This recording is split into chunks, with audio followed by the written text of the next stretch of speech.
Karibu Sergius, Mr. Sergius, karibu. Asante, habari za leo?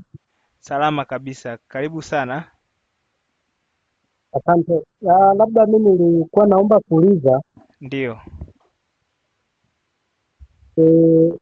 nimeona pale kuna taarifa kwamba mkulima anaweza akatangaza bidhaa zake hata kama bado ziko shambani ndiyo kabisa, kwenye soko, ndio. ndiyo. Uh, Labda karibu. ndio Mm. swali langu lilikuwa ni kwamba ni kipi anatakiwa kukifanya ili aweze kufanikisha hilo swala. Sawa sawa, umejiunga na au unahudumiwa na Mazao Hub? Hapana, sijajiunga. Ndiyo. Mara nyingi hii mazao yangu tumekuwa tukiuza tu kwa kawaida tu kwa soko hili la kawaida. Sawa sawa. Bila shaka ni mgeni Mazao Hub. Ndio. Sawa, basi hii session ya leo itakuwa inawahusu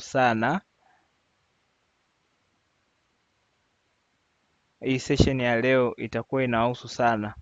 Utajua namna gani ambavyo unaweza ukauza. Ndio. Lakini sio tu kuuza, kuhudumiwa. Na kama wewe unahifadhi mazao yako ghalani, tutakuonyesha namna gani ambavyo teknolojia inaweza ikakusaidia kuhifadhi, kujua mzigo ambao umeutoa, hata kuingiza na uliobaki pia. Lakini vile vile sambamba na hilo, mada ya leo pia itazungumzia kiundani namna gani ambavyo unaweza ukaunganishwa na wanunuaji. Ndo kama tulivyosema, unaweza ukauza hata kama mazao yako yako shambani kwa kuzingatia ubora.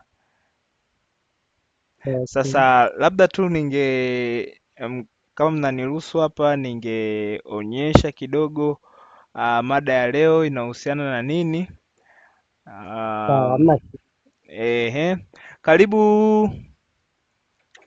Karibu nani huyu anaitwa Ernest. Karibu Ernest. Nipo nasikiliza. Karibu. Nasikia Mr. Ernest, unatokea mkoa gani? Mi ninatokea mkoa wa Songwe, wilaya ya Momba. Mr. Ernest, karibu sana. Nadhani tumeongea hivi karibuni na ile tumeongea, ukasema tunaweza tukaingia WhatsApp tukaongea. Sawa. Basi kwa bahati mbaya sasa hivi niko kwenye hii presentation, lakini baada ya hapa na tunaweza tukakusort na ukaendelea kutumia mfumo moja kwa moja, si ndio? Sawa, ndashukuru sana. Saizi manake wakulima wengi wamenianza kunifuata. Sasa leo nilikuwa nahudumia eka karibuni 15 za mpunga na wote natakiwa niwaingize kwenye mfumo. Sasa ikawa inanigomea kwenye ile kama nilivyokuelekeza. Kwa hiyo baadaye ukimaliza hii section nadhani tutaongea zaidi.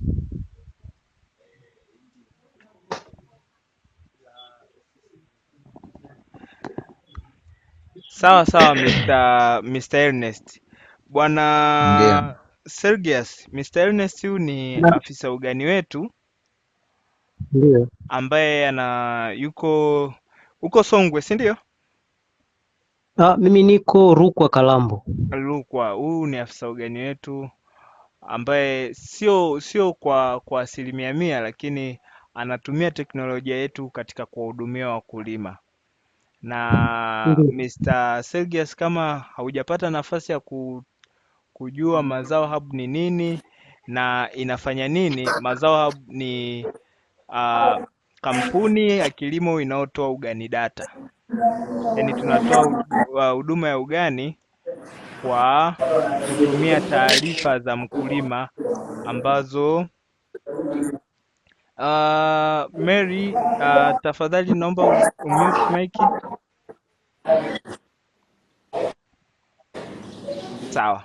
Sisi tunatoa huduma za ugani kwa kutumia data, na data hizi Ndio. zimekusanywa shambani kabisa. Kama wewe ni mkulima mkubwa au mkulima mdogo, utapata nafasi ya kutumia hizi taarifa ili kukupa wewe recommendation, na ni matumaini yangu wote tuishai kusikiaga kuhusiana na teknolojia ya AI ambayo inafanya kazi sasa hivi duniani.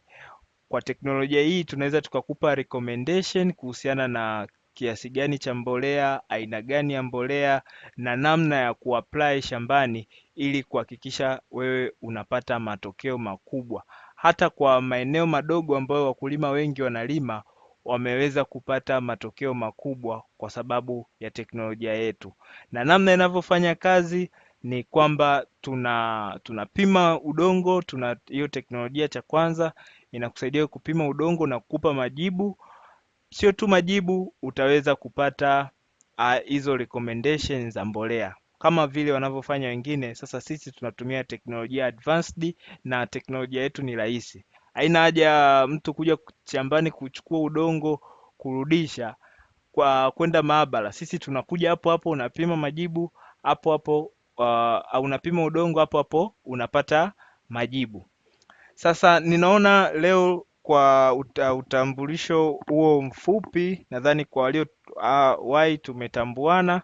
Mimi naitwa Gabrieli, ni msaidizi wa mfumo kutokea Mazao Hub, msaidizi wa masuala ya ufundi. Sasa ufundi kwetu sisi ni kampuni ya kiteknolojia, kwa hiyo ni mfumo.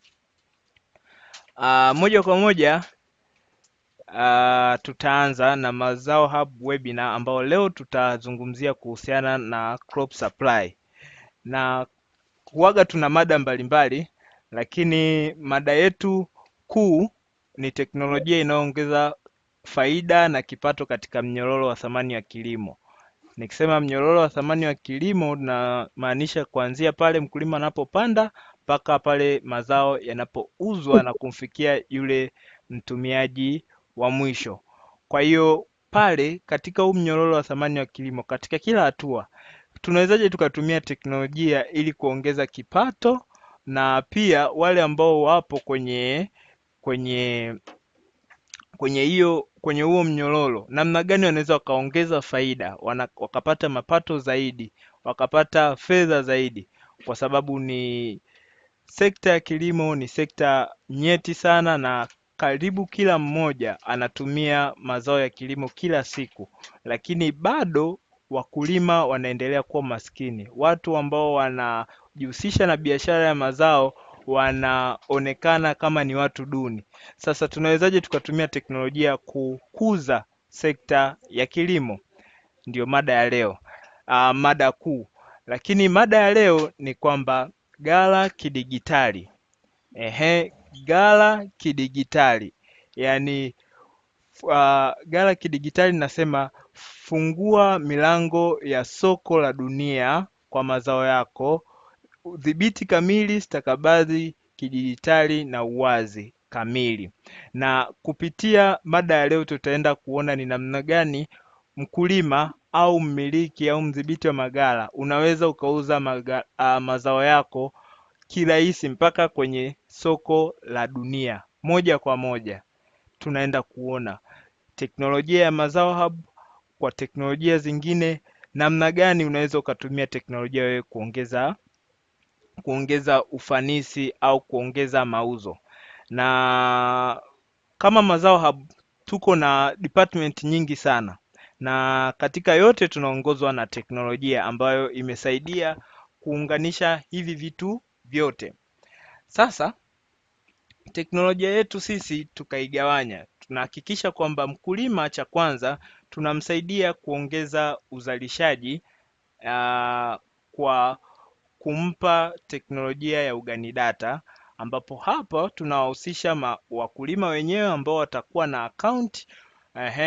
wanaweza wakasimamia au kuangalia mwenendo wa shamba lake. Hata kama akiwa mjini, unaweza ukalima ukaangalia, ukamweka mtu na ukawa na afisa ugani wako ambaye unamuona kwenye application moja kwa moja, akawa anakusaidia kujua mwendelezo wa shamba kitaalamu.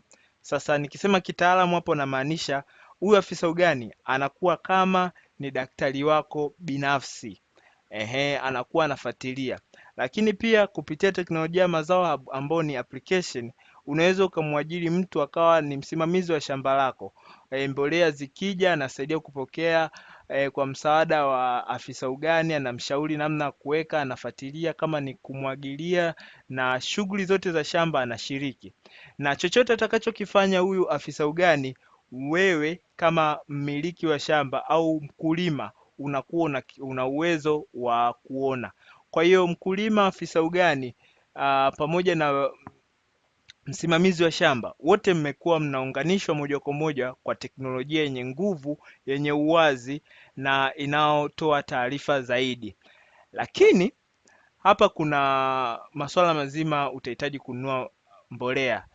Kupitia teknolojia yetu unaweza ukanunua mbolea ukiwa Dar. Tuseme mimi niko Dar, unaweza ukanunua ukiwa Dar, ukanunua kwa Agrovet aliyoko karibu na shamba lako.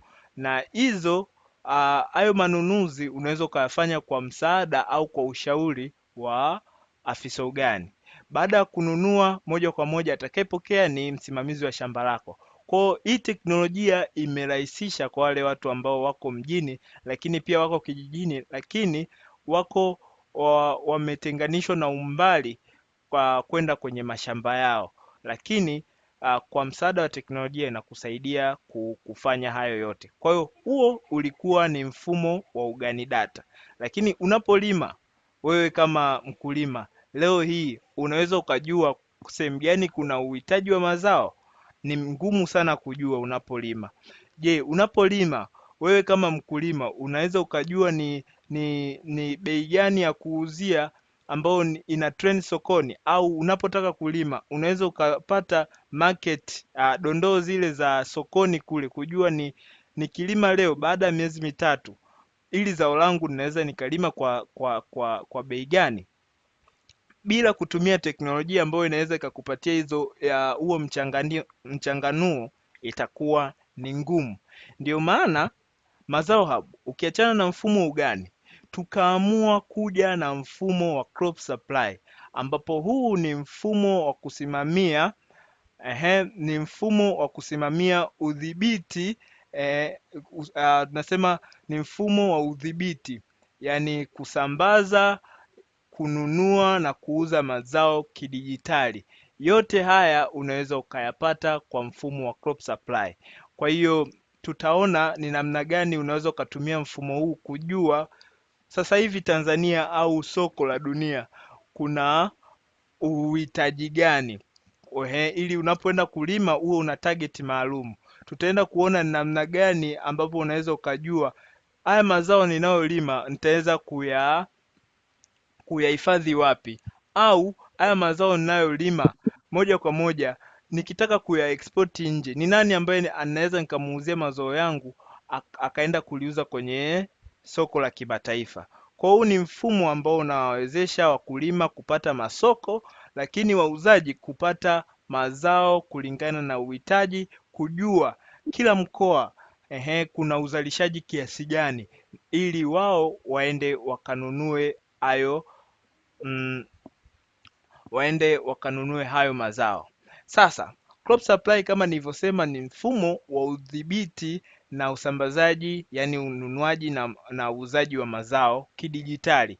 Ukiwa na simu yako, ukiwa na teknolojia, haina shida, unaweza ukafanya yote ukiwa shambani kwako, ukiwa sebuleni kwako, ukiwa kwenye unasafiri, unaweza ukauza na kununua. Kama ilivyo unaweza ukalima hata ukiwa ofisini umekaa kwenye AC. Sasa huu mfumo wa crop supply ambao ni mfumo wa udhibiti una vitu mbalimbali. Moja kwa moja kuna mfumo ndani yake unaitwa mfumo wa udhibiti wa maghala. Yani tunasema warehouse management system. Na hii tumeangalia kwa wale ambao wanamiliki maghala. wanatumia risiti za kawaida sana, au wanatumia njia za kawaida katika kudhibiti maghala. Mtu una ghala linaloweza kubeba karibu tani 10,000, inaweza ikachukua mazao karibia tani 10,000, tani 1,000. Unaweza ukawaza ni namna gani ambavyo yule ambaye anadhibiti au anasimamia mazao anaweza akakumbuka au akawa na taarifa mahususi ya kila kitu ambacho kipo kwenye lile ghala na akatolea taarifa kwa usahihi. Inakuwa ni ngumu sana kutumia kichwa ukilinganisha na ukiwa na mfumo ambapo kila kitakachoingia utakuwa una kirekodi na kila kitakachotoka utakuwa una kirekodi. Mwisho wa siku unakuwa na rekodi ya mapato, matumizi, mzigo ulioingia na kutoka, lakini pia thamani ya mzigo uliokuwa nao. Na huu mfumo unaunganishwa moja kwa moja na mfumo wa usafirishaji. Ndani ya mfumo wa crop supply tunaweza tukasafirisha mazao kutoka kule shambani yalikonunuliwa mpaka kwa mnunuaji au mpaka kwenye nchi husika ambayo imenunua. Lakini kama nilivyosema, mfumo umelenga kufacilitate au kusaidia kuuza na kununua mazao. Umeona? Sasa advantage kubwa ambayo mkulima ataipata kwenye mfumo huu, atapata tunasema traceability report au mfumo wa ufuatiliaji wa mazao mkulima anaweza akapata. Na kwa kuelezea zaidi, hii ni muhimu sana kwa sababu mkulima, ili uuze mazao yako nje, mazao kama kahawa, mazao kama korosho, mazao kama nasema sesame ni nini? Ufuta. Umeona, mazao kama hayo ni lazima uwe na traceability report. Kwa nini? Mazao hayo yanaenda kwenda kwa walaji huko nje, na wenzetu wako smart, wameendelea kidogo, wanajali sana afya ya yule mlaji wa mwisho.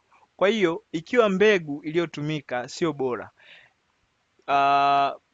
viuatilifu ambavyo vimepigwa kwenye hilo zao vina sumu, moja kwa moja itaathiri afya ya yule mtumiaji wa mwisho. Na kufanya hivyo, wale watu wakaamua kuja na mfumo ambao unaweza ukatrack kila hatua ambao zao imepitia, kuanzia mbegu iliyotumika, sehemu ambayo imelimwa. Kama watu walikata misitu kwa ajili ya kufanya shughuli za kilimo, hawatakubali kwa ajili ya kutunza mazingira, mpaka vile viuatilifu, mpaka njia za usafirishaji, ghala ambalo limetunzwa. Je, hivi vitu vilitunzwa kwenye ghala safi kuzuia wale aflatoxins? Kwa hiyo wako sensitive kwenye hayo mambo. Kwa hiyo kwa kutumia teknolojia ya mazao tunaweza tukakupa hii traceability. Ikiwa mkulima umelima kwa msaada au kwa usimamizi wa Mazao Hub, tunaweza tukakusaidia kuzalisha hii traceability report. Kwa nini? Kwenye mfumo wetu wa ugani tunasimamia kilimo, ambapo bwana shamba atakuwa na kufuatia kila hatua, hata mbolea ambayo tunahakikisha umeiapply kwenye shamba lako au kwenye hilo zao, tumeitolea ushauri na maelekezo ya kutosha. Kwa wale wakulima ambao sisi tunawahudumia, watakuwa ni mashahidi hapa. Kila kitu ambacho tunakifanya tunakuwa tunakiweka kwenye mfumo wa data, ndio maana tunaita ugani data. Na hata recommendation ambazo tunatoa ni kulingana na zile data ambazo ziko kwenye mfumo. Ndio maana mwisho wa siku unapokuja kuuza kwenye soko la kimataifa, tunaweza tukakupa hii traceability report. Ndani humu, kabla sijaendelea, tuko na viongozi au wasimamizi wa hii department ya crop supply. Kabla sijaenda kwenye slide ya stakabadhi ghalani, ningependa kumkaribisha Mr. Thomas au Madam Mary kwa ajili ya kutupa insights zozote au remarks zozote kuhusiana na crop supply, namna ambavyo mnafanya kazi, wakina nani mnafanya nao kazi, kama ni maghala, kama ni wafanyabiashara, kwa sasa hivi mmefikia kwa kiwango gani, kama kuna any closing remarks. Lakini ningependa unapojitambulisha utasema na cheo chako, ili kama kuna wakulima, wanunuzi na wauzaji wakajua ni nani wa kumtafuta wanapokuwa na shida. Karibuni. Karibu Mr. Thomas. Asante. Habari jamani, habari za leo. Mimi kwa majina naitwa Thomas Mkangara, ni mkuu wa kitengo cha crop supply. Kwa ufupi, naomba nisitumie muda wenu mwingi, labda niwaelezee namna ambavyo crop supply tunafanya shughuli zetu. Crop supply ni idara ambayo kikubwa inahusika moja kwa moja na kuongeza thamani kwa mkulima, kwa kumsaidia kumkutanisha na wanunuzi sahihi, lakini pia kumsaidia mkulima taarifa sahihi za masoko, kwa maana uhitaji wa mazao kwa maeneo tofauti tofauti, lakini pia kumpa bei, siwezi kusema bei elekezi, lakini bei ya soko. Vile tunafanya kazi na wanunuzi wakubwa, kwa maana ya wafanyabiashara wa ndani na wafanyabiashara wa nje, lakini pia viwanda vikubwa ambavyo vinatumia mazao kama malighafi ya kwenye shughuli zao za uzalishaji. Kwa hiyo nachoweza kusema, sisi tunafanya kazi na watu wote. Tunafanya kazi na wakulima kwanza, ambao ndo wadau wetu wakubwa, lakini pia tunafanya kazi na wafanyabiashara, viwanda, mahoteli. Kwa hiyo kikubwa tunachokifanya kama crop supply ni kuja kuwaelezea na kuwapa wakulima sura sahihi, ama taswira halali ambayo inafanana na mahitaji ya wanunuzi na mahitaji ya viwanda. Kwenye kuongeza thamani, hasa kwenye swala la masoko, kitu kikubwa ni kuhakikisha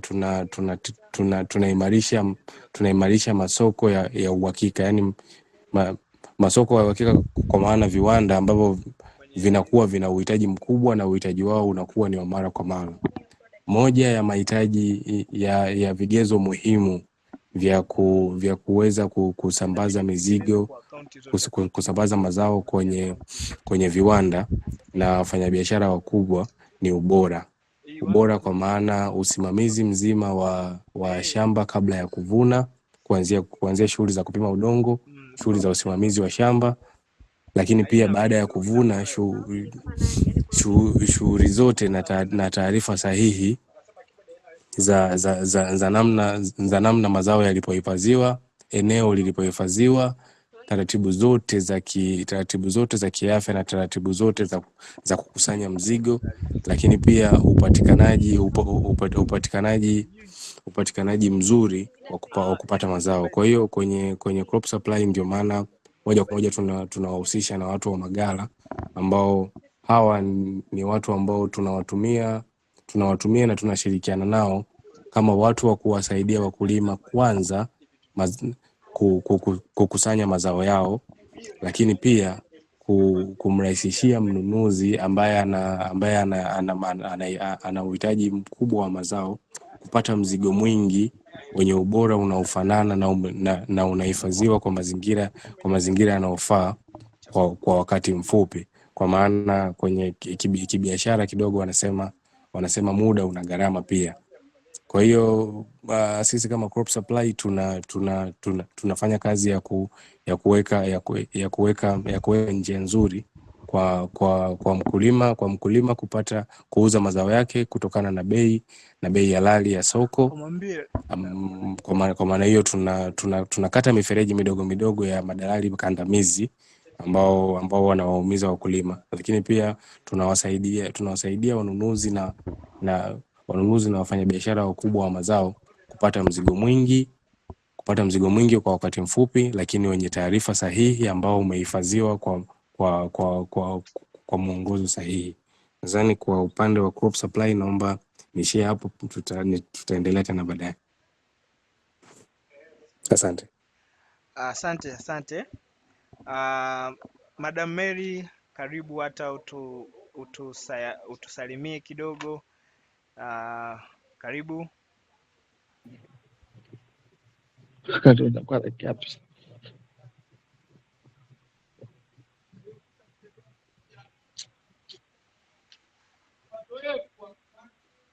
Okay, nadhani Madam Mary hayuko kwenye position nzuri la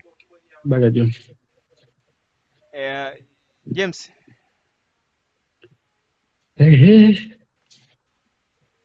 James.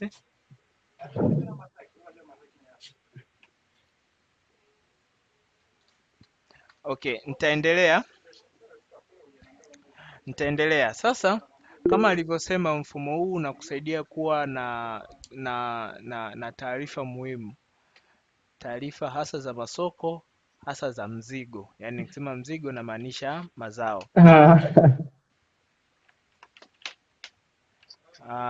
Gabriel. James. Gabriel. Habari ya jioni. Salama. Habari ya jioni. Ndio. Ndio. Nilikuwa kidogo hapa, ulikuwa umepresent vizuri kabisa, tumeelewa na Bwana Thomas. Lakini kuna swala kidogo nilikuwa nimejiuliza hapa. Ndio? Kwenye swala la mfano kwenye issue ya vibali, je, mkulima tunamsaidiaje?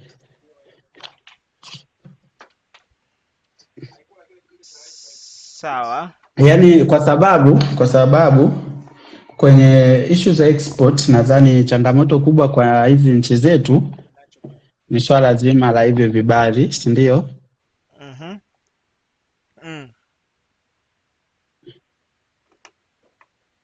James? Ndio nakusikia. Kwenye swala la vibali na hizi permits mbalimbali, kwa mkulima anasaidiwa vipi? Sawa, naweza nikajibu kwa kifupi, lakini kama more details ataendelea Mr. James. Sasa kwenye issue nzima ya vibali kwenye mfumo wa cropsupply.com, vibali ni kwamba kwenye kipengele cha mnunuzi au buyers kuna watu mbalimbali, kuna makundi mbalimbali, kuna crop collectors, kuna warehouse managers, kuna exporters, lakini pia kuna kipengele cha markets, ambapo hapo unaweza ukauza moja kwa moja kwenye soko au masoko yaliyoko Tanzania.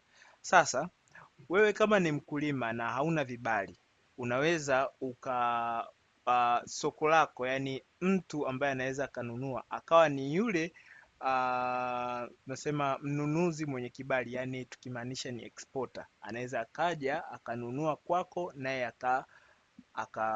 akasafirisha au akaenda kuuza nje. Lakini kwa namna ambavyo tunaweza tukamsaidia mkulima kupata kibali, ningependa ili swali angejibu Mr.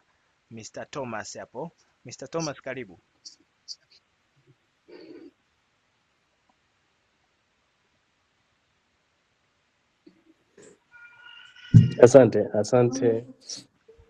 Asante Gabriel. Kwenye swala la vibali, kwa maana vibali vya kusafirisha, ushuru, nadhani lengo la swali la James ilikuwa ni namna gani tunaweza kumsaidia mkulima kuweza kufanya biashara, kwa maana tutamshikaje mkono. Kwa hiyo moja kwa moja sisi tunachoweza kumsaidia mkulima ni kumpa miongozo, maana masuala ya vibali kama vibali vya kusafirisha na ushuru, hivyo ni masuala ya kiserikali, ambavyo sisi tutakachofanya kwa mkulima ni kumsaidia tu kwanza kuanza kumpa mwongozo ni vibali gani vya muhimu ambavyo anapaswa awe navyo kuweza kusafirisha mazao au kuweza kufanya biashara. Hapo ninazungumzia kwenye wakulima wanaotaka kufanya biashara ndani ya nchi. Kufanya biashara nje ya nchi, kuna taratibu za kufuata, vile kama taratibu zile za kibiashara, kama kusajili kampuni.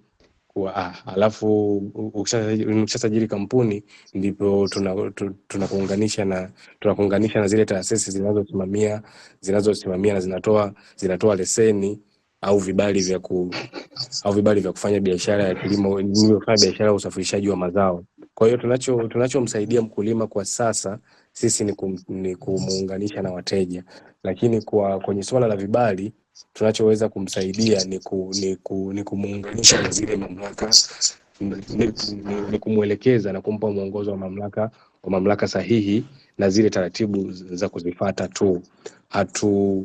Siwezi kusema kwamba tunaenda moja kwa moja, kwa maana kumshika mkono moja kwa moja tuende naye ofisi hadi ofisi, hapana.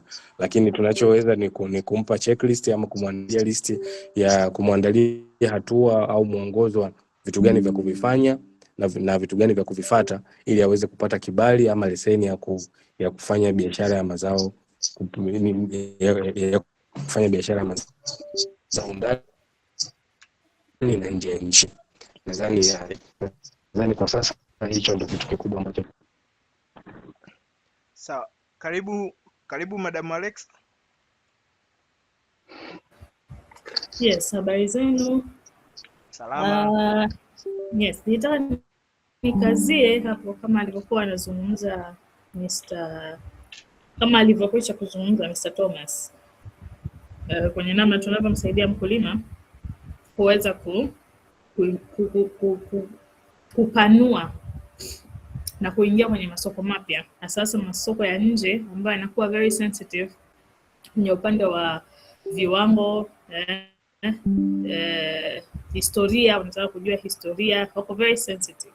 Kwa hiyo namna gani tunafanya hivyo? Ukiongelea export, unazungumzia trade inayofanyika kutoka nchi moja kwenda nchi nyingine. Na sisi tayari tunafanya hivyo kupitia mfumo wa crop supply, kwamba tunatengeneza infrastructure ambayo inamwezesha huyu mkulima kuweza kuuza mazao yake hata nje ya nchi. Si lazima mkulima awe na vibali vyote vya kusafirisha nje ya nchi, lakini sisi kazi yetu kubwa ni kuhakikisha tunatengeneza miundombinu ambayo haya masoko ya nje yanaweza kuona huyu mkulima ana nini shambani na akaweza kununua. Sasa ku break down huo mchakato ni kwamba mkulima kwanza, sisi tuko very sensitive, Mr. Thomas anafahamu, tuko very aware, very updated na sera na regulations mpya zinazotolewa kwenye masoko hasa ya Europe na Marekani. Kila siku zinatoka sheria mpya za kufuata kwenye masuala ya mazao, kwenye mambo ya EUDR, kwamba kila nchi inakuwa ina maono, ina vision. Na kwenye nchi kama za Ulaya wanatamani kuona kunakuwa na mabadiliko chanya kwenye mabadiliko ya tabia ya nchi. Na ili haya mabadiliko yapatikane, na maanisha miti inabidi itunzwe. Sasa wakasema tunafanyaje kuhakikisha miti hii inatunzwa? Ndio wakaunda sera kwamba kila mkulima akitaka kuuza mazao yake nje ya nchi lazima awe na ripoti inaonyesha kwamba hakukata miti ili kukuza hilo zao.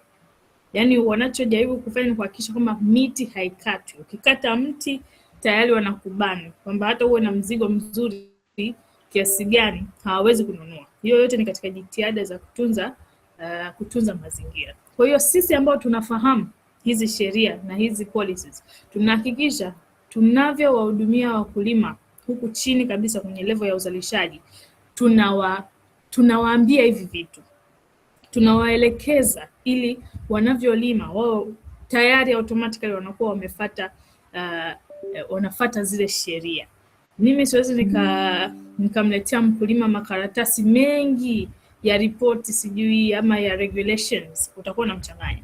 Unachoweza kufanya ili aelewe ni namna gani ya kulima na ili haya mazao mwisho wa siku anapokuja kuyavuna yaweze kuuzika hata kwenye masoko ya nje, ni kumwelekeza kwenye shughuli zake za kila siku, afanye nini, atumie mbegu gani, apige viwadudu gani, atumie mbolea gani. Ni katika vitu vidogo vidogo hivyo vinavyokuja sasa kumtengenezea ripoti ambayo sisi tukiichapisha kwenye platform ya Crop Supply anakuwa amekidhi vigezo vya kuuza.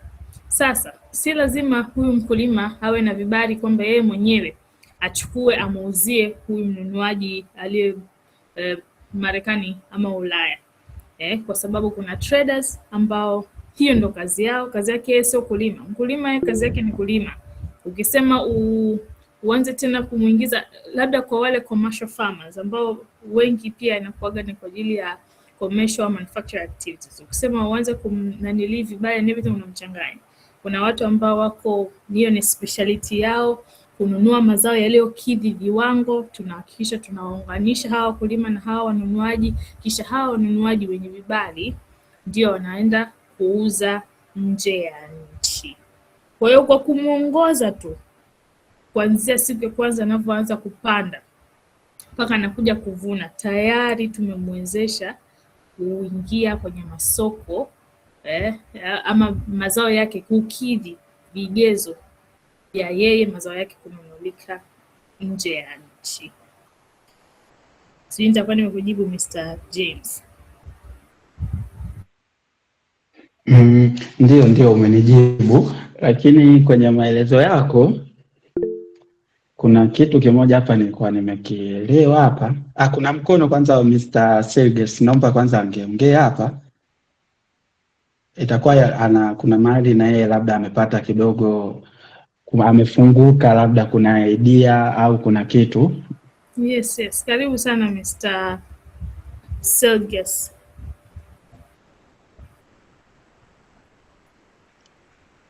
Serges, karibu.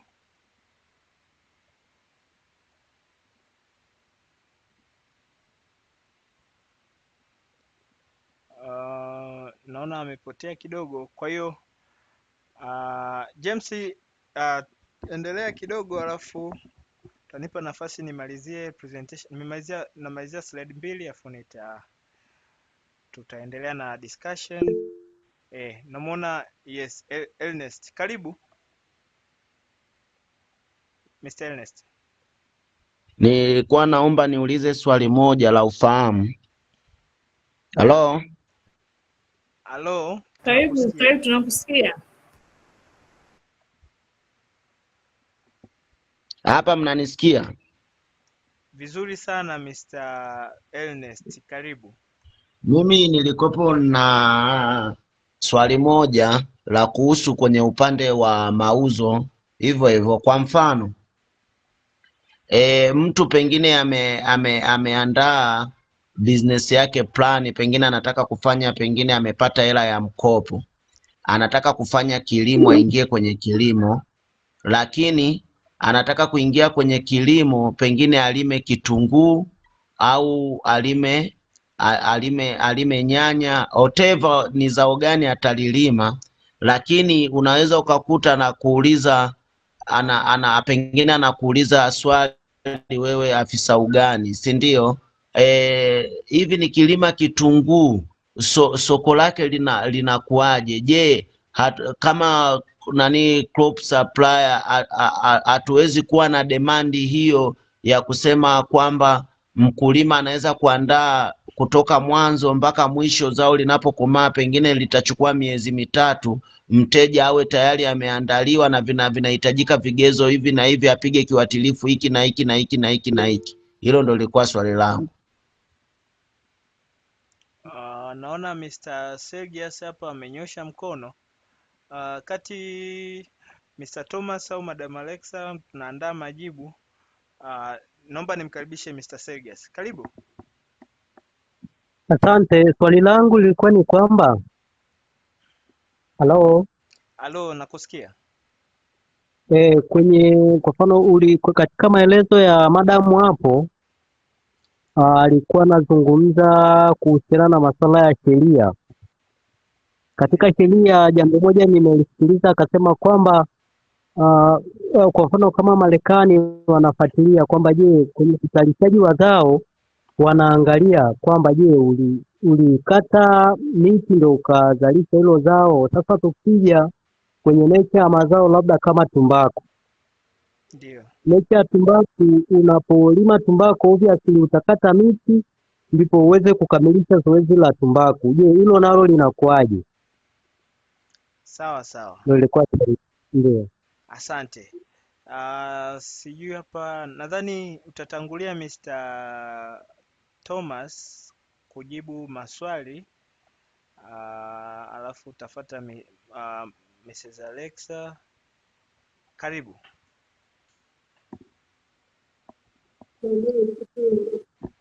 Asante. Naomba nijibu swali na Bwana Ernest ambalo alikuwa anatamani kwa ama kama crop supply tuandae mwongozo ambao utakuwa unamsaidia mkulima ambaye anataka kufanya kilimo biashara kwa kuanzia kwenye kitu gani ambacho kinahitajika ama kwa watu ambao tumeingia makubaliano nao kama aidha wanunuzi ama ni viwanda, ni vitu gani ambavyo wanavihitaji, alafu tuwashauri wakulima. Kiukweli hilo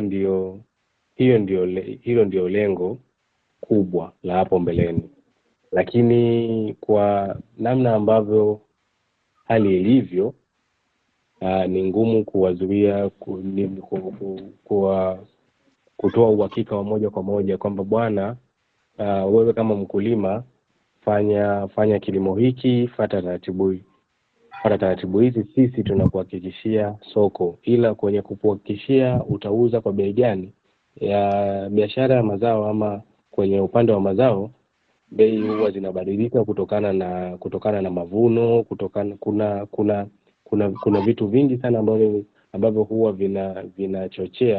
vinachochea mabadiliko ya bei. Kwa hiyo sisi kutokana na watu ambao tumeingia nao mikataba, wafanyabiashara wakubwa pamoja na viwanda, tuna uwezo kabisa wa kutoa mwongozo huo, lakini when it comes to financially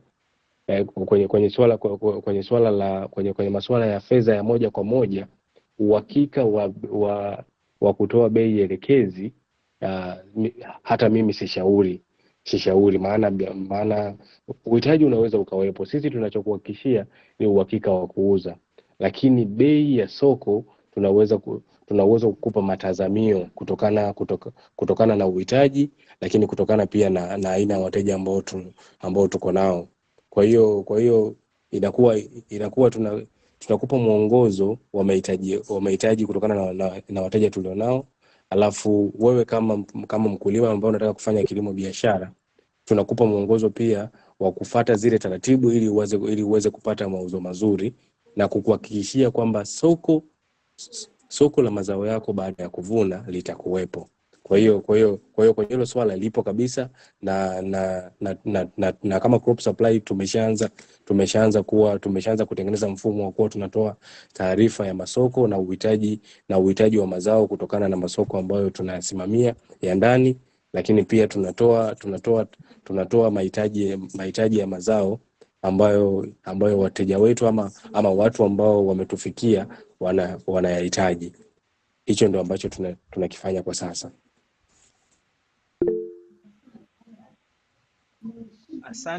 Asante. Karibu Mrs. Alexa, kama kuna chochote cha kuongezea. Yeah. Kama alivyozungumza hapo mkuu wa kitengo, mkuu wa idara, yuko sahihi. Lengo letu ni hilo, kwamba wakati tunamfanyia mkulima farm plan, anakuwa tunaweza kuestimate kwamba baada ya muda fulani, kwa sababu sisi tumekuwa sokoni kwa muda mrefu sasa, tunafahamu na tuna chart ama graph zinazoonyesha tabia ya soko. Kwa hiyo nitakupa estimation kwamba muda fulani ukilima sasa hivi ukija kutoa mwezi fulani, bei inaweza ikarange hapa mpaka hapa. Yes, kwamba fanya itakavyokuwa, lakini soko litakuwepo na bei zitacheza humu, kwa sababu sisi ni wataalamu na tumekuwa sokoni kwa muda mrefu. Kuna swali la pili liliulizwa, Gabriel, limenitoka kidogo, unaweza ukasaidia kulikumbusha. Kuna Mr. wa pili hapa aliuliza swali. Swali kwa bahati mbaya sikunote, lakini naweza tukampa nafasi Mr. Sergius. Alikuwa ni Sergius. Nilisikia, naweza nikarudia. Alikuwa anazungumzia zoezi la ukataji miti na zao la tumbaku. Sawa. Yes, Mr. Sisi kwa sasa hatujihusishi na mazao kama hayo, hasa hilo ambalo umelitaja, hatuhusiki nalo, lakini mazao mengine yote tuko kasoro hilo ulilolitaja, kwa sababu sisi ni private company, lakini ni kampuni ambayo ina wawekezaji ambao kati ya vigezo na masharti yao ni kuto kujihusisha na hilo zao. Yes. Sawa. Niliona tena kuna mkono. Karibu Mr. Sergius, kwa kuwa uko tayari, karibu. Asante. Sawa, nimesikia maelezo ya swali langu. Ndio. Lakini kulikuwa na nadhani ni changamoto kwa upande wa mkulima. Nina uzoefu wa kutosha kwenye kilimo, hasa kilimo cha mazao ya chakula kama mahindi. Changamoto ambayo nimekuwa nikiona. Hello? Tunakusikia viongozi. Tunakusikia. Changamoto kubwa ambayo nimekuwa nikiona ni kwenye suala la mabadiliko ya bei. Mabadiliko ya bei ya mazao, kwa sababu kwenye uzalishaji huwa hakuangalii kwamba utakuja kuuza kwa kiwango gani. Gharama za uzalishaji zenyewe ni zile zile. Sasa changamoto inakuja kwenye gharama za kuuza yale mazao yako. Unakuta umezalisha kwa gharama kubwa, lakini bei inayokuja kujitokeza kwenye soko inakuwa sio bei rafiki, inakuwa ni bei ya kumuumiza mkulima. Sasa kama kampuni hilo mna lihendo vipi? Mheshimiwa, naomba nijibu hili swali. Kama alivyoelezea mkuu wa idara hapo mwanzoni kwamba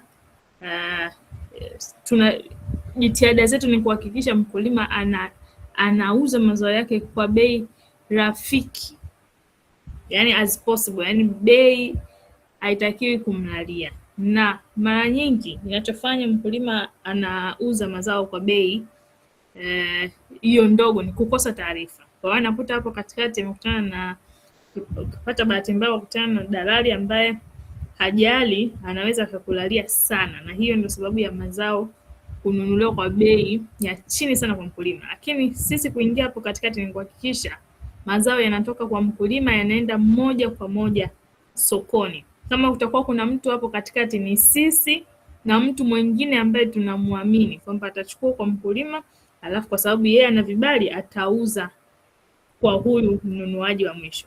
Kwa hiyo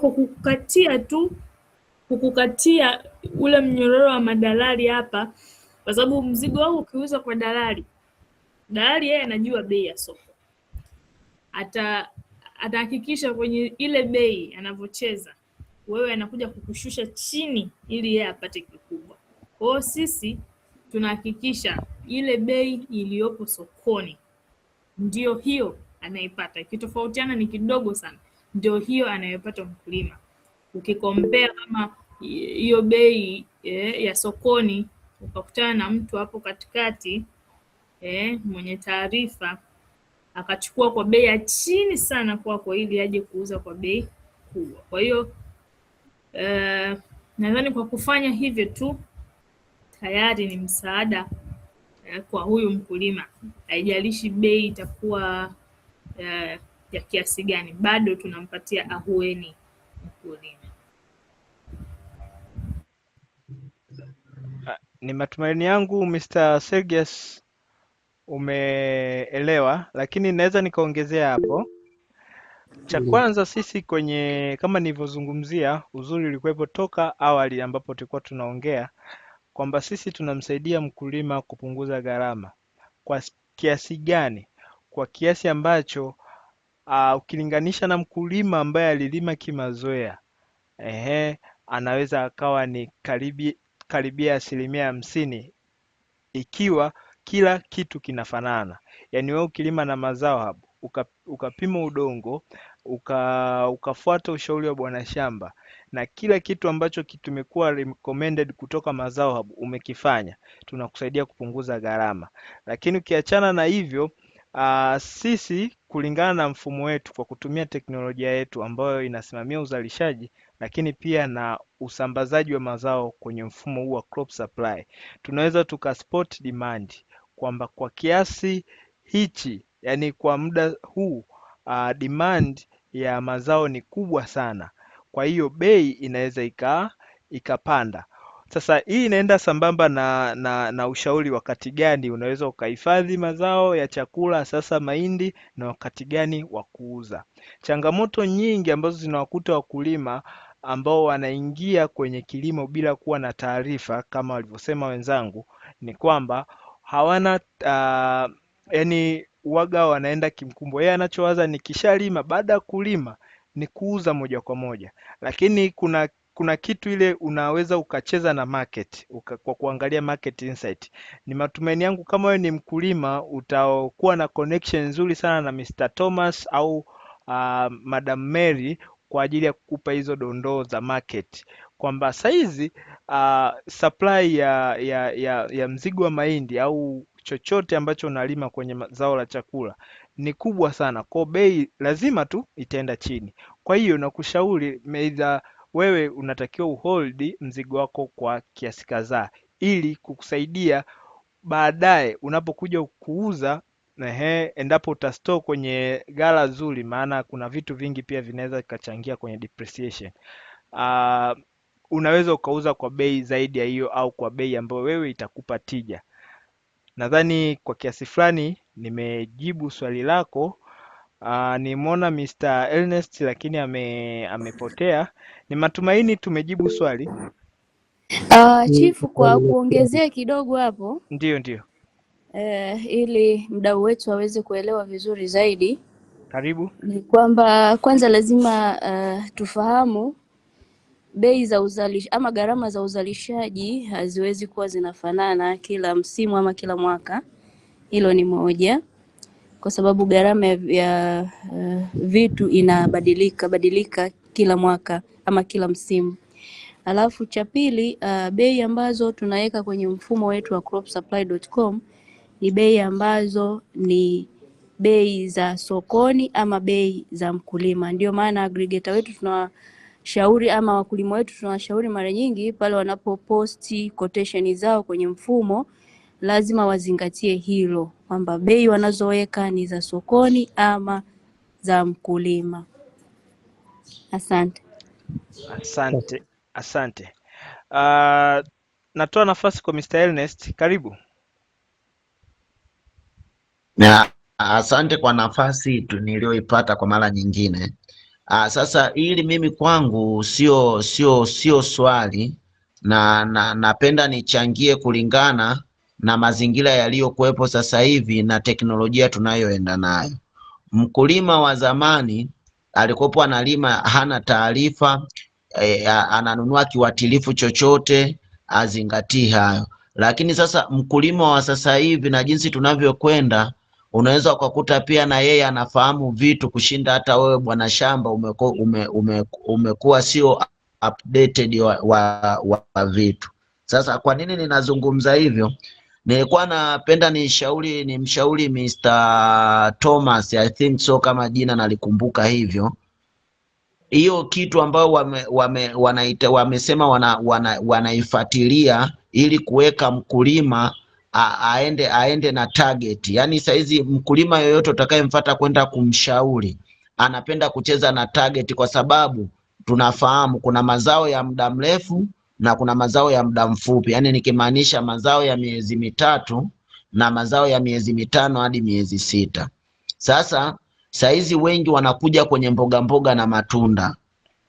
Sasa kama wanakuja kwenye mboga mboga na matunda, na hiyo ndo changamoto kubwa ambayo inasumbua kwenye nyanda zetu sisi za huku za juu kusini, ambayo kuanzia Mbeya yote mpaka tunapandisha huku juu Songwe wapi ya. Kwa hiyo nini nilichokuwepo ninashauri, nilikuwepo naomba kama hiyo taski walikuwa wanaifanya kwa nani, kwa pengine kwa utaratibu ambao tunazungumzia ni utaratibu. Kwa hiyo naomba wangeipeleka spidi, kwa sababu ndo maswali tunayokutana nayo mara nyingi sehemu zote tunazozitembea. Mtu unaweza ukaenda kumshauri akaniambia nikitoa zao hili nilime nini?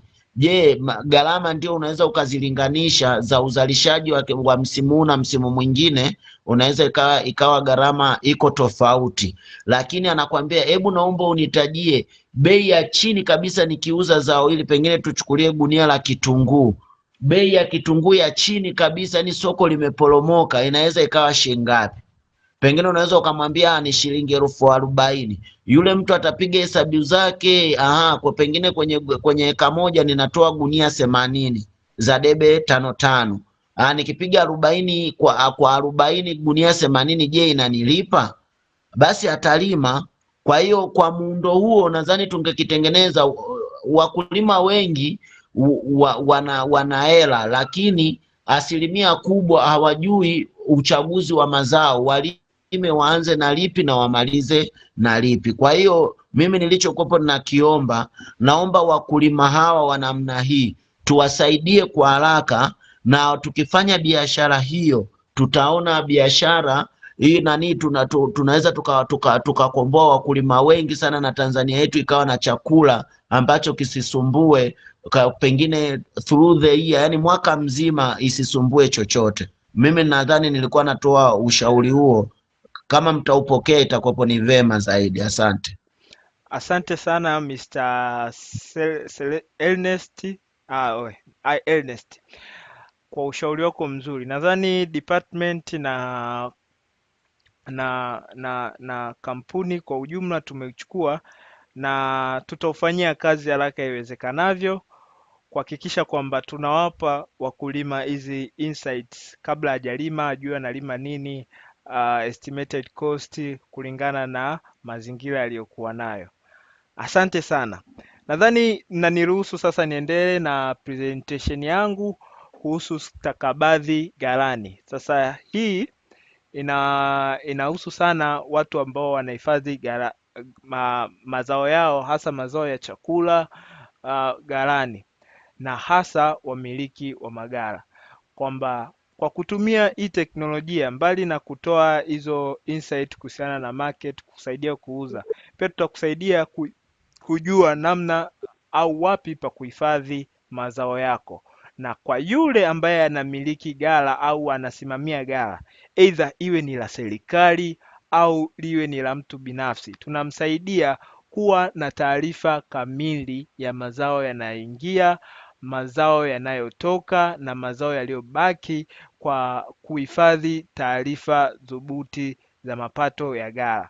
Lakini pia tunasaidia kuzalisha ripoti za kuuza kama nilivyosema, ripoti za kuuza, yani traceability report. Na kwa kufanya hivyo tunakusaidia kusaidia kutoa risiti kwa wakulima, either mazao yanapotoka au mazao yanapoingia. Na risiti hii ni ya kidijitali, na nikisema kidijitali ni rahisi kumshirikisha mtu, yani yule ambaye anapokea au anaingiza mzigo anakuwa nayo, na wewe pia ambao unadhibiti ghala lako unajua Kwa hiyo kwa wote, kwa mkulima au mwenye mazao na wewe mwenye ghala, mnabaki na kumbukumbu, na hii itasaidia kujua kiurahisi sana ni mzigo gani upo ni wa mkulima gani, na upi ulitoka na upi uliuzwa kutokea ghalani. Na kwa nini tutumie mfumo kama wewe ni mmiliki wa ghala? Na kwa nini mkulima amshawishi mwenye ghala kuwa na huu mfumo? Kwanza, kwa yule ambaye anadhibiti ghala, inapunguza hasara baada ya kuvuna, na hasa pia kwa mkulima. Unakuta mtu umeenda kuhifadhi magunia yako kiasi kadhaa, ukaelekezwa upange kwenye sehemu fulani, lakini baadaye unakuja unaambiwa ule mzigo wako umetolewa, mdhibiti wa ghala akizani ni wa mtu mwingine. Lakini pia kwa kumbukumbu hizi za risiti za kidijitali, nikisema kidijitali, inaweza ikafika kwako either kwa kutumia application au pia SMS unapotoa na kuingiza maghala. Na hii SMS, kama mtapata nafasi ya kusoma hii risiti vizuri, ina thamani ya mzigo, kiasi cha mzigo, mpaka mzigo ambao umetoka au unaingia. Yaani hii risiti inakuwa ni kwa pande zote. Kama unatoa mzigo, kiasi kinachotoka na kiasi pia kinachobaki, kinachotoka una thamani gani. Kwa hiyo inapunguza hiyo tabu ya kuwa unapiga calculations kwamba niliweka 20, nikaja nikatoa 3 mara ya kwanza, 3 mara ya pili, sasa nimebaki na gunia ngapi? Pengine kwa risiti za kawaida za karatasi unaweza ukapoteza au ukasahau, na pia yule mwenye ghala anaweza akapoteza, lakini pia akasahau au kwa namna yoyote. Lakini ukiwa na risiti ya kielektroniki, hata kama utasahau username na password, unaweza ukapiga simu makao makuu, tukakupa hizo taarifa za ghala lako au taarifa za mzigo wako saa yoyote na muda yoyote. Kwa hiyo mfumo wa stakabadhi ghalani ni salama, haiwezi ikapotea. Kwa hiyo ni vizuri sana kwa watu ambao wanamiliki maghala kuwa nayo, na mpaka sasa hivi tumemap karibia maghala 32,000 kwa kwa nchi nzima, na target ni kuhakikisha kwamba tunafikia maghala yote. Na kwa kufikia maghala yote, tunaweza tukajua kiasi gani cha mzigo ambacho kipo nchi nzima. Tuseme labda kwa Mbeya kuna mahindi kiasi gani, ili wale wanunuzi wa kimataifa au exporters wanapokuja kwenye mfumo wetu, kwa sababu mfumo wetu una pande mbili, mfumo wa wanunuaji na tunasema mfumo wa wazalishaji na mfumo wa wanunuaji, pande yani na maisha pande wa wazalishaji au wauzaji na upande wa wanunuaji. Kwa hiyo wanunuaji wanapokuja wanajua kwamba Mbeya naweza nikachukua mahindi kiasi gani, Katavi vile vile, Mwanza na sehemu nyingine yoyote. Tunaweza tukajua kwamba kwa kiwango hichi cha maghala tuliokuwa nayo, Tanzania ina capacity kiasi gani, kwenye ghala za serikali ziko ngapi, kwenye ghala binafsi ziko ngapi, je, sokoni kuna uhitaji gani, je, sasa hivi trend ya uzalishaji wa mazao imeshuka au kupanda.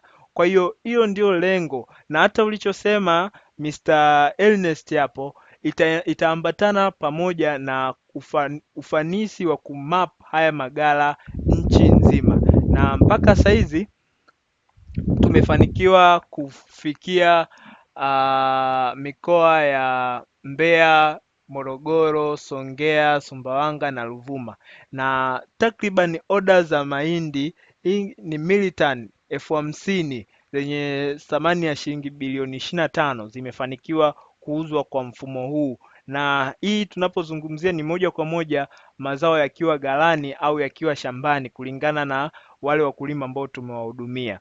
Na vile vile tuna vizimba vya kuuzia mazao ambao vingi viko Dar kwenye masoko ya Tandale, Mabibo, Ilala, Buguruni, Temeke na Manzese. Na hivi vizimba vinasaidia kuuza yale mazao ambayo ni perishable au yale mazao ya muda mfupi. Kwa hiyo kama ni wakulima wa nyanya wanaozalisha, wanaosimamiwa na Mazao Hub, moja kwa moja wanaweza wakaspot kwamba kuna uhitaji gani na ni wapi haya mazao yakaja kwenye vizimba vyetu tukawasaidia kuuza. Nitatoa taarifa kiufupi.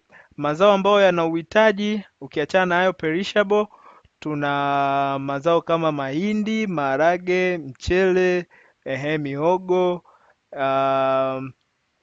mona, na tuna viazi, viazi, maharage. Nikisema maharage namaanisha maharage yote, soya na yale ya kawaida, lakini pia karanga. Sasa wito wetu ni kwamba ewe mkulima, ewe mmiliki wa maghala au ewe exporter, ujiunge na mfumo wa crop supply. Unaweza ukajiunga kama mnunuzi au kama mnunuaji, na kwa kufanya hivi vyote unaweza ukafind spot yako au ukatafuta spot yako ambayo utaona inakufit. Kwa wauzaji tunajua kuna wakulima, kuna watu mbalimbali, kuna madalali, kuna nini, wote hao hatujawaacha, unaweza ukajiunga. Lakini kwa wanunuaji kuna wamiliki wa maghala, kuna exporters, kuna wale collectors, kuna wale watu wanao manage zile market centers. Wote hao unaweza ukajiunga kwenye mfumo wa crop supply na ukaona kwamba huu mfumo unakusaidia kujua taarifa mahususi kwa ajili yako. Sasa unapataje kujiunga? Una download application ya Mazao Hub. Ukisha download utaenda kwenye sehemu ya register au jisajili. Ukishafika hapo utaandika taarifa zako, utaambiwa, utaulizwa unajiunga kama nani au register as, utachagua pale crop supply. Ukishachagua crop supply utaandika neno siri lako kwa ajili ya ulinzi wa account, na pia utakubali sera na masharti. Kwa kufanya hivyo utakuwa umemaliza kuandika taarifa zako na utabonyeza jisajili au register. Baada ya kufanya hivyo, mfumo utakuuliza unajiunga kama supplier au unajiunga kama buyer. Kwa utachagua, na kama ni buyer itakupeleka kwenye, itakwambia ni kategori gani, na zipo kategori nyingi pale, na kama ni supplier pia utachagua pale kategori zako. Zote hizi zitakupeleka kwenye spot yako mahususi. Kama wewe unamiliki warehouse itakuleta kwenye mfumo kama huu. Kama wewe ni msafirishaji nje itakupeleka kwenye spot yako. Kama wewe ni mnunuzi itakuwezesha kupublish mazao yako yaonekane dunia nzima. Na mfumo wetu ukiachana tu na app, una website ambao unaenda kwa jina cropsupply.com. Chochote utakachokifanya huku, utakacho publish huku, utakacho rekodi huku kitaonekana kule kama data. Sasa kule inaonekana worldwide. Ndio maana tunawahamasisha wote kuja kwenye mfumo huu, kwa maana kwa wale wakulima mazao yako yanakuwa exposed dunia nzima na wanunuzi kutoka sehemu mbalimbali. Mr. Thomas alisema kuna viwanda, kuna wale crop collector, kuna viwanda, kuna wale exporters, kuna mashule, kuna nini. Wote waliojiunga watapata kuona taarifa za mazao yako. Kwa hiyo kwa kusema hivyo, tupate kidogo demo. Lakini kama kuna yoyote, kabla tujaenda kwenye demo, kuna yoyote ana cha kuongezea au ana swali fupi, naomba liwe fupi tafadhali. Yes, Mr. Ernest, karibu. Naomba liwe fupi ili tuende kwenye demo haraka haraka. Asante, karibu.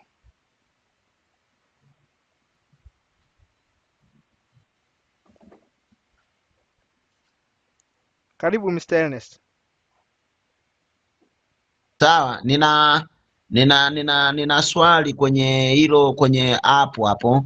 Ndio. Mimi nimejisajili kama afisa ugani, si ndio? Ndio. Na nafanya kazi ya ofisa ugani, lakini pia mimi afisa ugani, lakini pia ni mkulima. Ndio. Kwa hiyo hii app naweza nikajiunga mara mbili? Nitalijibu kwa kuwa hilo linanilenga moja kwa moja. Kwenye mfumo unaweza ukajiunga mara mbili endapo email na namba ya simu zitatofautiana, kwa sababu email au namba ya simu uliotumia kwenye akaunti ya kwanza haiwezi ikatumika tena kwenye akaunti ya pili. Nadhani nimekujibu hapo moja kwa moja. Sawa, nashukuru.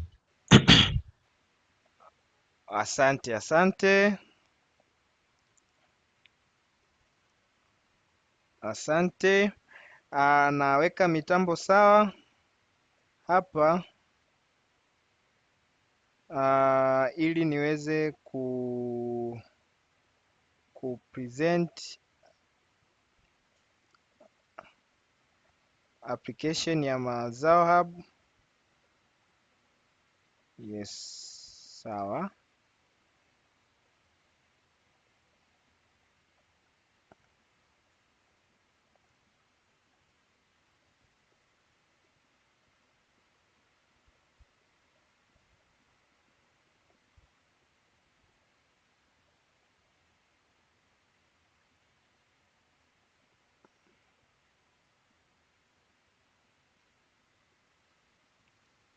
Nadhani wote mnaona, si ndio? Halo?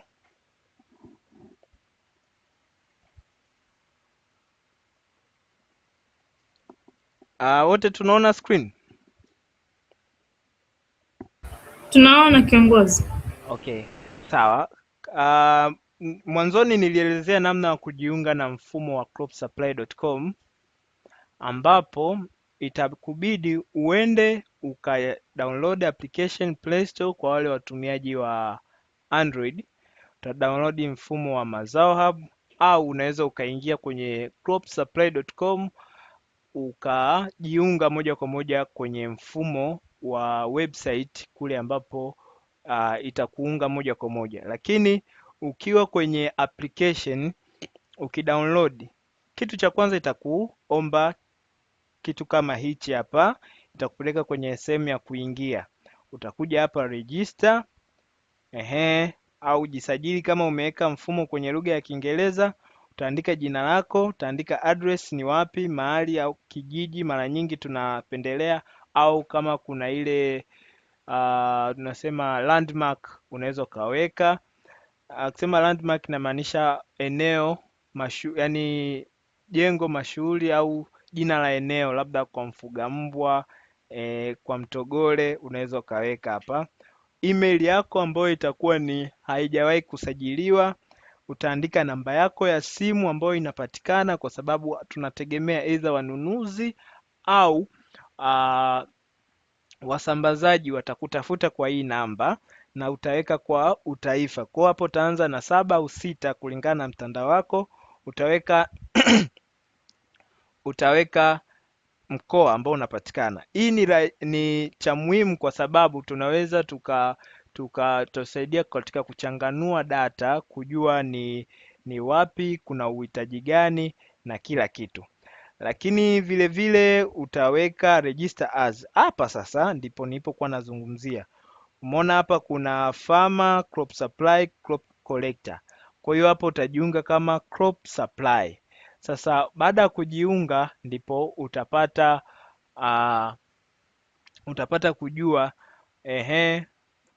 kujua utajiunga kama nani, either kama supplier, yani muuzaji, au mnunuaji, yani buyer. Kwa hiyo kwa kufanya hivyo utakuwa tayari umeshajaza taarifa zako. Utamalizia kujaza password au neno siri, utakubali sera na masharti. Mwisho wa siku utabonyeza kialama cha kijani cha kujisajili. Nitaacha kushare kidogo ili niingie kwenye mfumo moja kwa moja.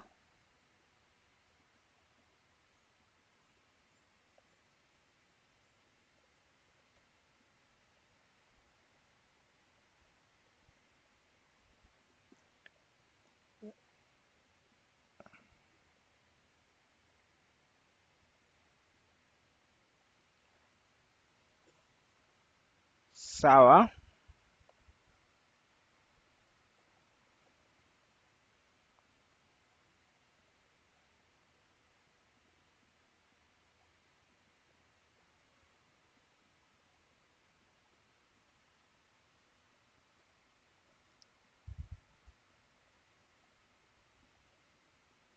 Sawa.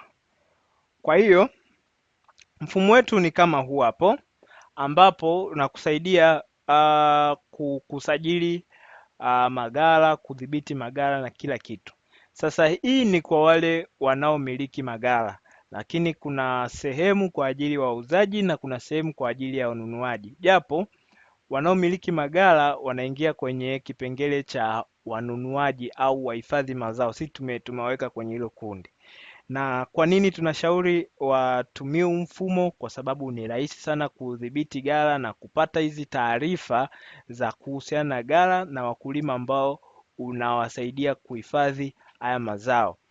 Sasa mfano una maghala unaweza ukawa na maghala zaidi ya moja, kama unavyoona hapa, yote yako Ifakara, kuna Maendeleo na Mavuno, na unaweza ukadhibiti uingiaji na utokaji wa haya mazao katika haya maghala, na ukaangalia mpaka taarifa zao. Na uzuri wa huu mfumo unachukua mpaka GPS. GPS inatusaidia nini? Kwenye soko inatusaidia kujua ni wapi ambapo ili ghala linapatikana, hasa kwa mkulima anapotaka kwenda kuhifadhi mazao, endapo yule mkulima ni mkulima wa mjini au mkulima ambaye sio mkazi wa hilo eneo. Lakini pia inatusaidia sisi kujua je, tukitaka kuja kuhakiki mazingira ya ghala lako, je, ni wapi unapatikana? Nadhani Mr. Thomas hapa ana vigezo vyake vya namna ya ghala ambalo linatakiwa liingie kwenye mfumo wa crop supply, linatakiwa liwe na ubora gani. Sasa ili usajiliwe utajisajili ndio, lakini mwisho wa siku mazao yako ili yaweze kuuzika na tujihakikishe kwamba ni salama yakitokea kwako, ni lazima kuja kuhakiki. Sasa tutajuaje unapatikana wapi? Ni kwa kutumia hii location, lakini pia tutakuja kuhakiki mpaka ukubwa na miundombinu iliyopo kwenye ghala lako. Sasa wewe kama mmiliki wa maghala unaweza ukapokea mazao, umeona, na ukishapokea mazao mfano mimi nilijaribu kupokea mazao kiasi hichi ambayo inaonekana kwa kifupi hapa, kwenye hii umeona, kwenye hiki kiasi ambacho nilipokea, huu mkulima sikumpa makato yoyote. Nikitaka kujua kufungua risiti, umeona, naweza nikafungua hii risiti, tayari nilishampa jamani, yaani nilishaitengeneza, nilisha share na ule mkulima. Lakini endapo amesahau au mimi nilisahau taarifa, ninaweza nikarejea moja kwa moja na kujua kwamba ni kiasi gani nilimpa. Na kama unavyoona hapa inaniruhusu mimi kudownload moja kwa moja, kumtumia au kushare. Na kwa kufanya hivyo, hizi taarifa zote kadri unavyorekodi kitu kinachoingia, kitu kilichotoka, kitu kilichopo kidijitali, unapokuwa na systematic way, inakusaidia hata mwisho wa siku ukataka kufanya uboreshaji wa maghala yako, unakusaidia hata wale wanaokuja kufinance au kuchangia kuweza kuchukua taarifa zinazoaminika na kuweza kufacilitate, kwa maana kwamba kukupa hadi mkopo kwa kufanya hivyo kidijitali. Na kitu kingine ambacho kinakusaidia huu mfumo wa udhibiti wa maghala ni kutoa mazao. Unaweza ukatoa pia mazao ambayo yaliingia moja kwa moja. Cha kufanya unaandika tu namba ya mkulima. Mfano mimi nikiandika hapa 07, anakuja na mkulima wangu mmoja ambaye alistore Japhet Mlokozi hapa. Naweza nikabonyeza hapo ule kwenye ile stock in aliyoingiza. Aliingiza magunia 1000, akatoa 20, akatoa 40. Hapa inaniambia amebaki. Sasa katika hii iliyobaki ndio naenda kutoa. Sasa naenda kutoa hapa chini, Sasa naenda natoa ngapi? Natoa 50. Kishatoa 50, naandika kiasi alicholipia baada ya kutoa kulingana na utaratibu wa hilo ghala, kama wanatoa baada au wanatoa wakati wana store.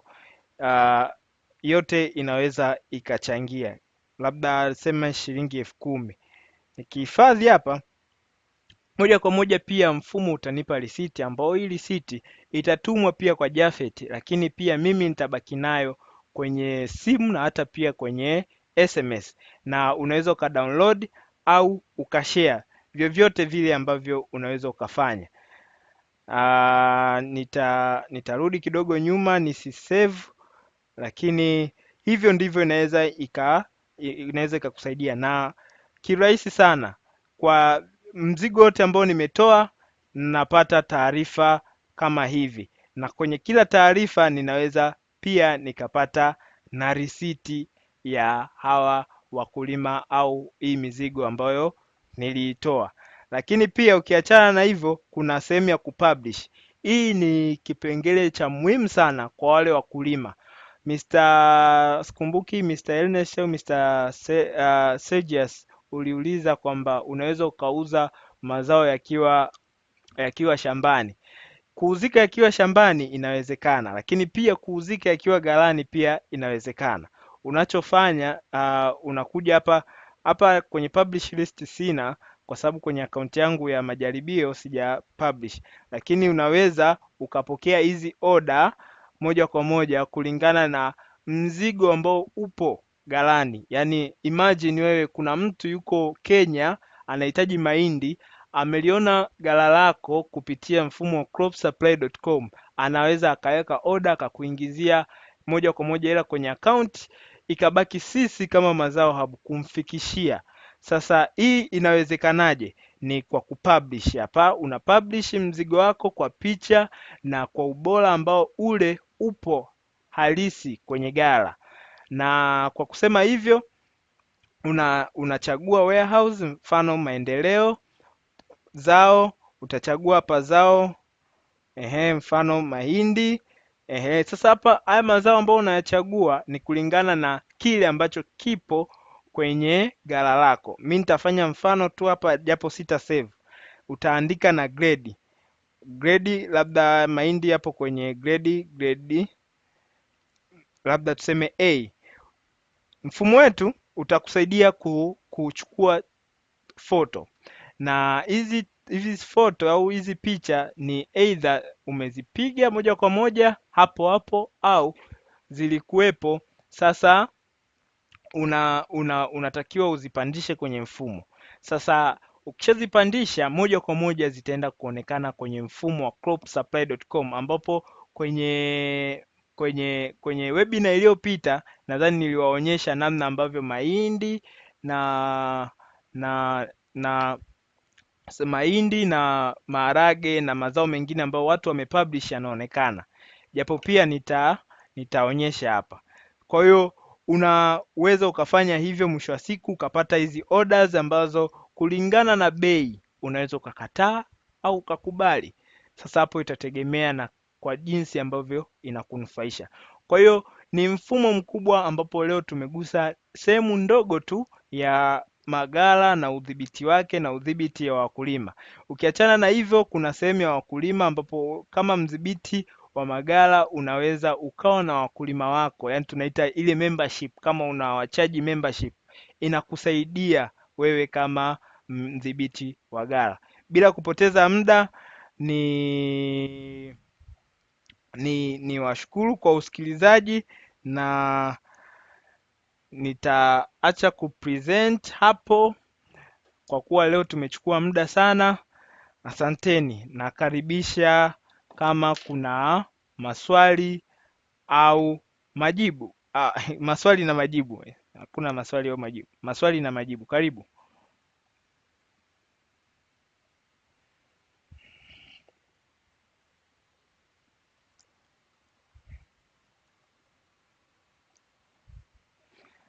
Karibu, kama hakuna maswali, tumechukua sana muda leo, tunaweza tukamaliza. Karibu.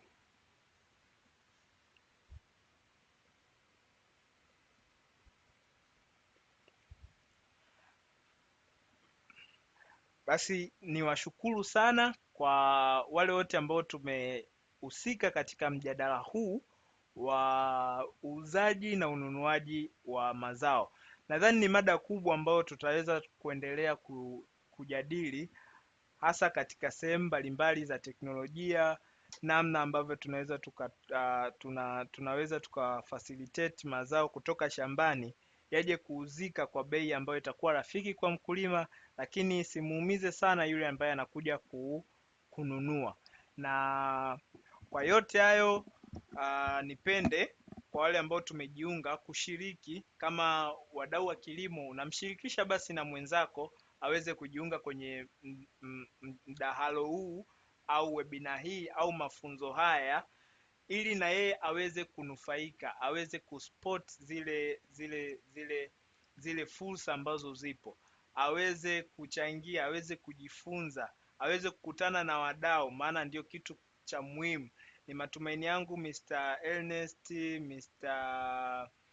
James, mnakutana na Thomas ambao inawasaidia kidogo kujua kwenye market kuna nini na nini unatakiwa ufanye, lakini pia input zenu kwenye sekta ya kilimo, namna ya kuimprove ni muhimu sana, na niwahamasishe kujiunga kwenye mfumo wa cropsupply.com. Lakini pia kama ni mkulima au afisa ugani, unaweza ukajiunga kwenye mfumo wa ugani data wa Mazao Hub, ukajiunga kama Dr. Kilimo, ukajiunga kama mkulima, na vyote ni katika kuinua sekta ya kilimo. Na katika yote hayo, kama kutakuwa kuna changamoto, kuna namba ya usaidizi hasa katika mfumo, lakini pia kitaalamu kwenye masuala ya ugani. Tuna maafisa ugani walioko mikoa 15, hawa ni kwa wale staff wa Mazao Hub, lakini pia tuna madokta kilimo ambao wanahudumia huko Tanzania nzima. Nadhani Mr. Ernest pia ni mmojawapo ambaye amekuwa akiuliza maswali na kuchangia kwenye hii mada ya leo, na nimpongeze sana. Na wote hao ni kuhakikisha kwamba teknolojia inawafikia wakulima, wanaelimika na wanatoka katika kilimo cha kubahatisha, wanapanda zaidi, wanaingia katika kilimo cha kisasa, kupunguza gharama na kuongeza faida, mwisho wa siku kuuza kwa bei rafiki. Niwashukuru na nipende kusema kwamba mnaweza mkaendelea na shughuli zingine. Kwa leo tumefikia mwisho. Asante.